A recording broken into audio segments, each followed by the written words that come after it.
Namaste students. So today we are dealing with the chapter that is chemical kinetics. So in your last class you have learned regarding the introduction part of chemical kinetics, and there you have learned whenever the chemical reaction will be taking place, by that time we are supposed to check with the rate of the reaction. Okay, so when we are checking with the rate of the reaction, mainly it will be calculated, or it will be measured in terms of concentration with the particular instant of time. Okay, so when you measure in terms of concentration with the respective time, so that will be considered as the rate of reaction.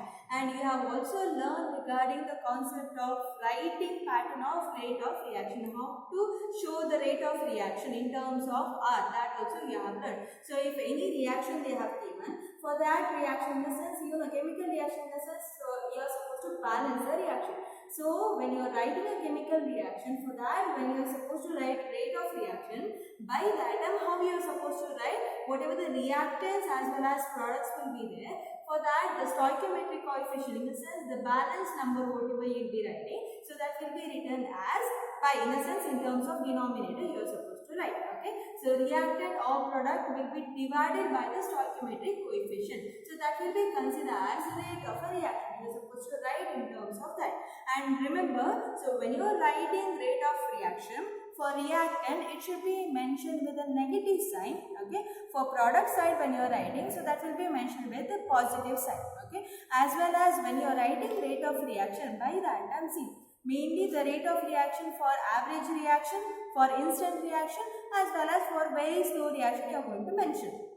So when you are going to deal with the instant reaction, in the sense instantly, in the sense when you are going to deal with a particular time, by that time the rate of reaction with the instantaneous time you are going to mention.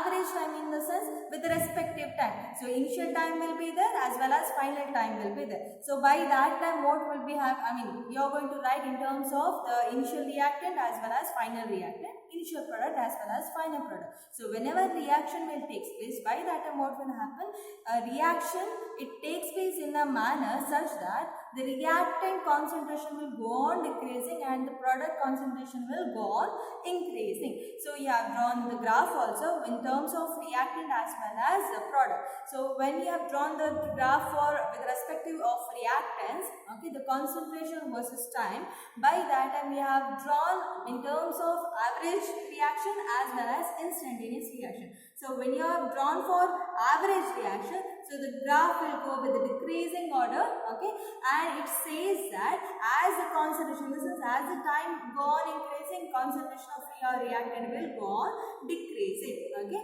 so in that time, in that part, respective time, what will happen? So if you are mentioning with the average rate of reaction, you are supposed to take delta, because you are taking for finite reaction. Okay, in the sense you are going to take initial reaction as well as final reaction, right? Final reactants as well as initial reactant with respective of time. For that reason you are going to take delta, which means that change in the respective term, in the sense change in concentration as well as change in with respective time. Okay, so they are supposed to take for average, so you have to take with the delta manner.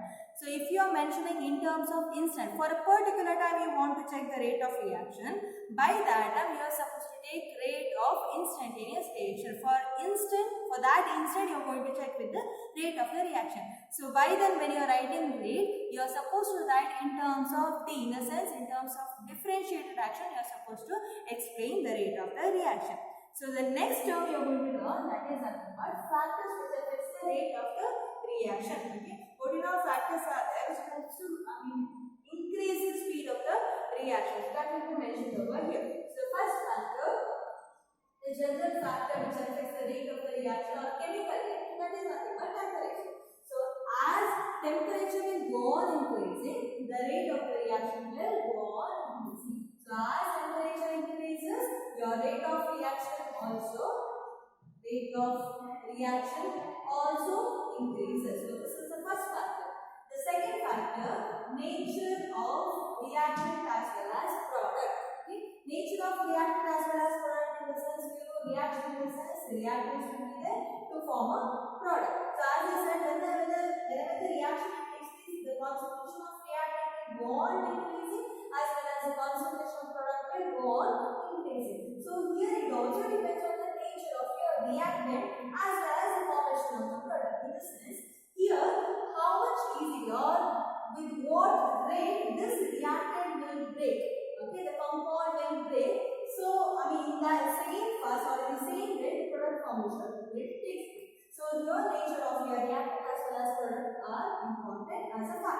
The next factor, presence of catalyst.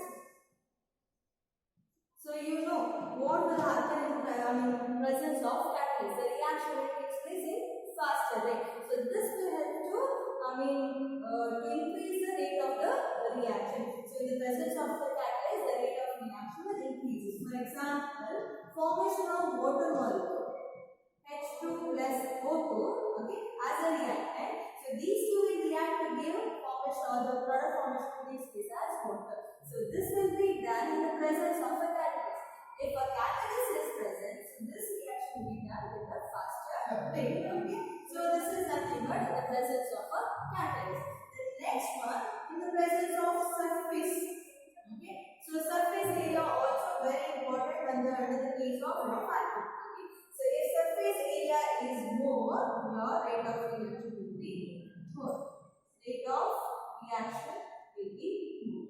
And the next factor, which is a very important factor, so that is nothing but concentration. You know, rate of reaction will be measured in terms of concentration with respect to time. So here, as a factor, this is very important. Concentration term is very important to check with the rate of the reaction. So in the presence of a concentration, in the sense you are supposed to go with the concentration of the reactant. If you will take more concentration of reactant, more concentration of product will be formed. For example, burning of food, if you take with a closed chamber, okay, closed container, or outside, if you check where it will be more. Obviously, it will be more when you do outside. Why? Because they will be having more amount of oxygen will be available over there, right? So when you check with the closed container, there the amount of oxygen will be less, right? So reactants will be less over there. So when you take outside or when you are burning outside, then the amount of oxygen will be more. Okay, reactants will be more. So that the product formation also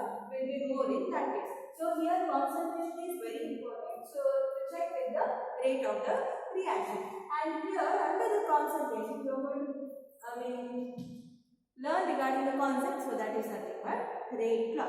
So what is mean by rate law? So it is a mathematical expression you are going to write for or to express the rate of a reaction in terms of concentration as well as with respect of time at particular temperature. So that will be considered as rate law. So now consider equation. Okay.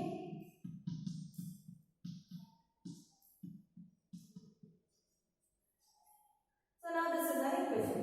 So now here A as well as B will be your reactant, C as well as D will be your product. And whatever this small A, B, C, D, these are the stoichiometric coefficients. In the sense when you are writing the reaction, obviously you will balance the reaction, right? So the numbers you are going to write in terms of A, B, C, D, right?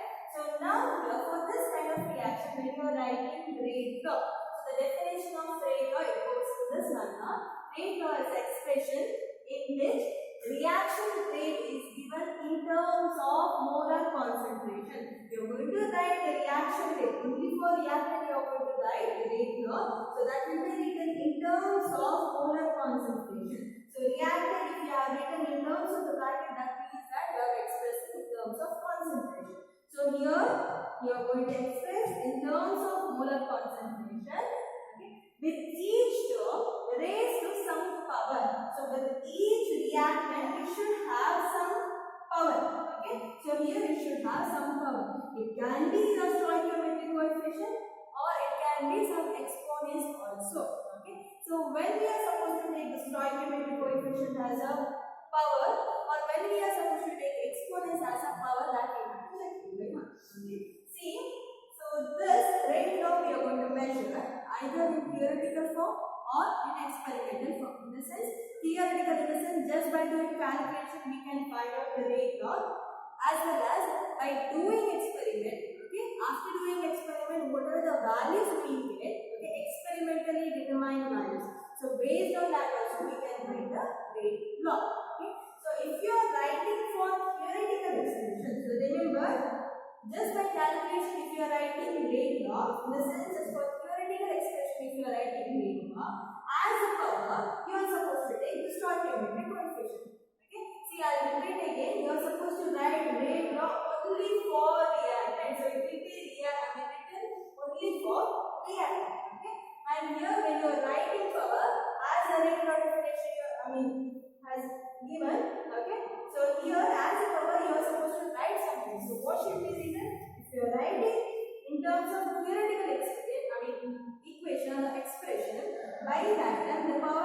written as stoichiometric coefficient itself. Okay. If you are doing experimental, in the sense after doing experiment, whatever the values you are getting, so that should be written as exponent.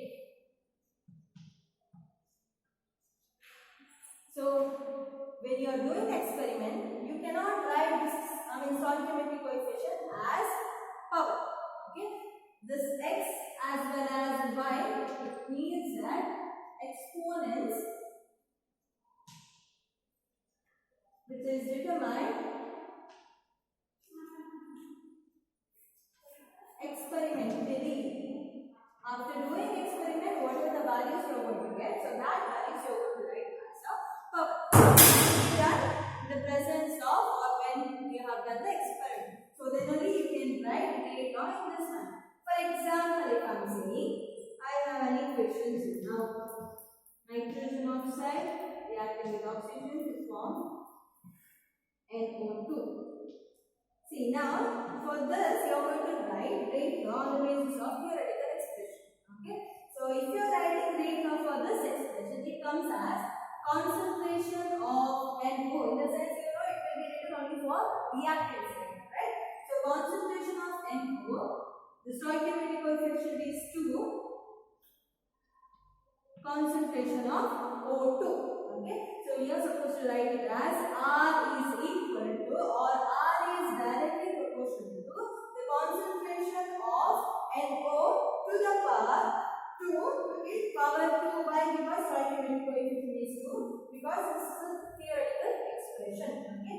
So oxygen, concentration of oxygen. Here the power stoichiometric coefficient is 1. So here it is 1. Okay, so this is written when you are writing for theoretical expression. So this expression it is also, you can write it as R is equal to K into concentration of NO to the power 2 into concentration of oxygen to the power 1. Okay, so what is K over here? K is nothing but that is proportionality constant. Okay, so rate constant or proportionality constant. So here you have written R is directly proportional to the concentration to the power.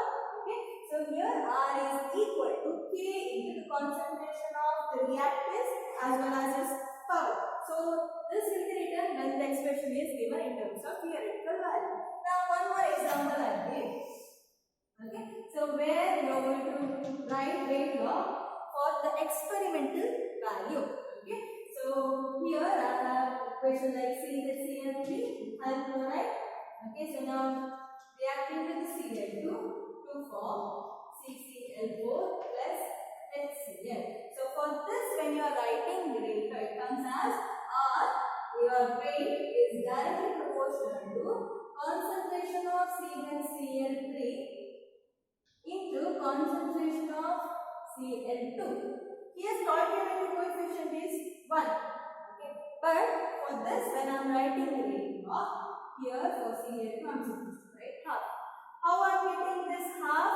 By doing experiment, what is the values I am getting, based on that, there I will get for chlorine, I will get half as a value. Okay, 1 by 2 as a value. So that value I am supposed to write over here. So remember, rate law when you are writing, you are supposed to write in this one. Rate is directly proportional to the concentration term of the reactants as well as some power. It should have some power. So this power, it may or may not be equal to the stoichiometric coefficient. Okay? It can be equal to stoichiometric coefficient or it may not be equal to stoichiometric coefficient. So if you are writing theoretical value, it will be equal to your stoichiometric coefficient. If it is not, if you are doing with experimental value, it won't be equal to your stoichiometric coefficient. So this definition is very important.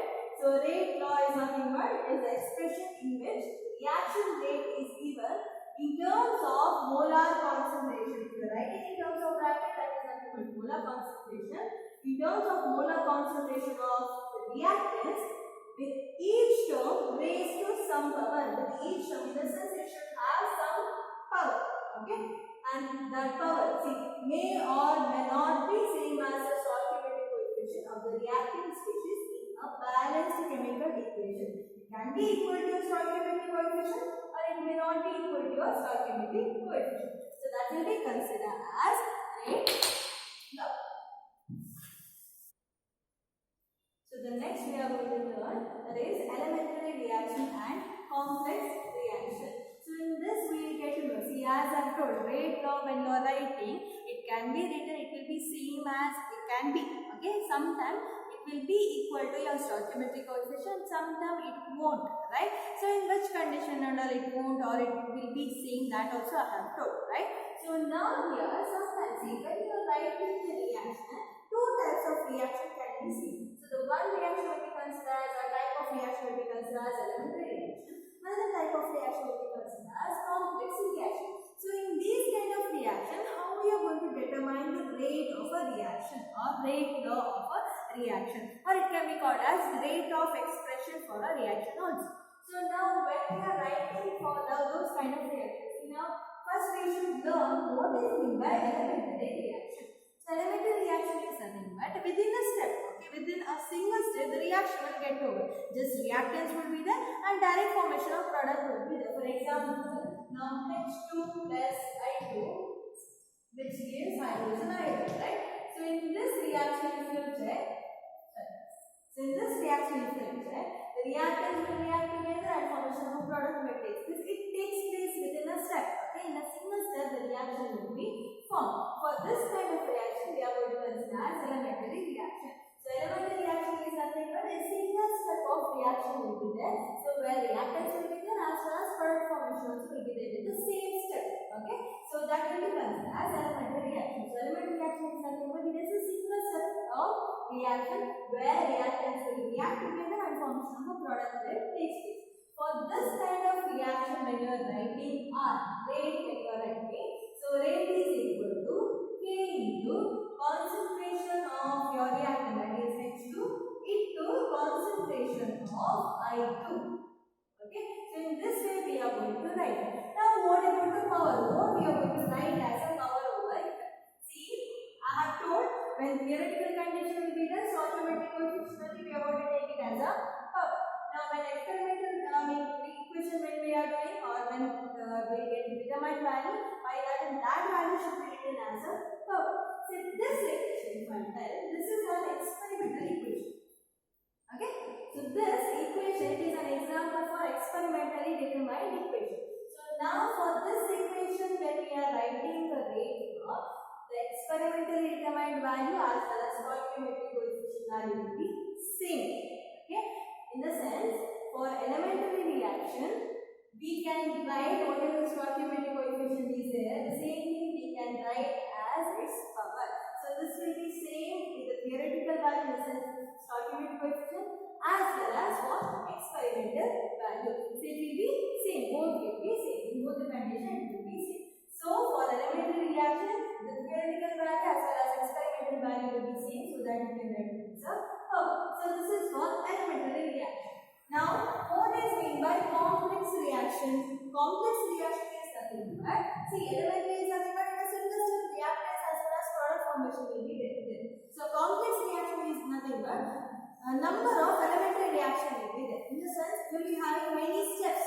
Okay, many steps will be there so that you will get a product. So if sometimes two steps reaction will be there, in the first step you are going to take the reactant and in the second step you will get the product whatever you need. Okay, so that can be done. So that kind of reaction will be considered as complex reaction. In this kind of reaction, when you are writing rate law, okay, you are going to take, see, in that reaction, in those steps, okay, either one will be like slow step reaction, another will be fast step reaction. That slow step reaction we are going to consider to write the rate of the reaction. Okay, slow step reaction we are going to consider to write the rate of the reaction. For example, formation, see, now peroxide H2O2 will be formed as H2O plus oxygen will be formed as a product. Okay, so this is the main reaction that we are going to write. So whenever this reaction will take place, it goes with a two-step. Okay, two-step mechanism will be formed. In first step, what will happen? Peroxide will be taken. Okay, Remember, H2O, the decomposition of peroxide will be done with the alkaline medium as well as I minus iodide in the presence of iodide. So now your I minus will be taken. Now what will happen? The product will be formed as H2O plus IO minus. So this will be the first step reaction. Okay, and this is slow step. Okay, slow step reaction. Now second step, what will happen? Again, the remaining peroxide will be reacted with this IO minus.